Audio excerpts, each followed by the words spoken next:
Hello everyone, this is doctor Ashraf इमाम। आज हम लोग इस फिगर में 1.3 में ही एक इंपॉर्टेंट लेयर के बारे में बात करने जा रहे हैं, दैट इज टेपिटम। ठीक है, टेपिटम को देखें तो इसके अंदर क्या होगा, इसके अंदर जो न्यूक्लियस पाया जाता है, इसके न्यूक्लियस में क्या होता है, माइटोसिस होता है। ठीक है, माइटोसिस होता है।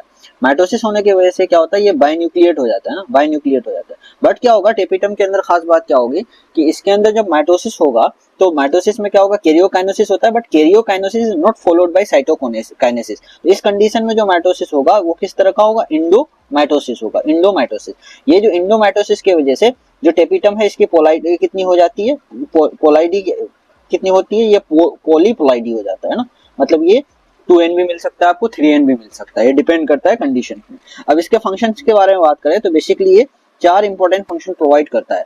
पहला फंक्शन जो है इसका आपका, ये नरिशमेंट प्रोवाइड करेगा किसको, पोलन ग्रेन्स को। दूसरा क्या करेगा, ये स्टिकी केमिकल्स रिलीज करता है जो हेल्प करता है क्या, इंसेक्ट पोलिनेशन में, यानी ये पोलन किट के फॉर्मेशन में हेल्प करता है। तीसरा क्या करता है, ये रिलीज करता है एक एंजाइम जिसका नाम है केलेज। ये केलेज क्या करता है, जो आपका सेल माइक्रोस्पोर टेट्राड के बीच में जो कनेक्शन रहता है उसको डिसॉल्व करने में हेल्प करता है, सेल्स को डिस्कनेक्ट करने, ब्रेक डाउन करने में हेल्प करता है।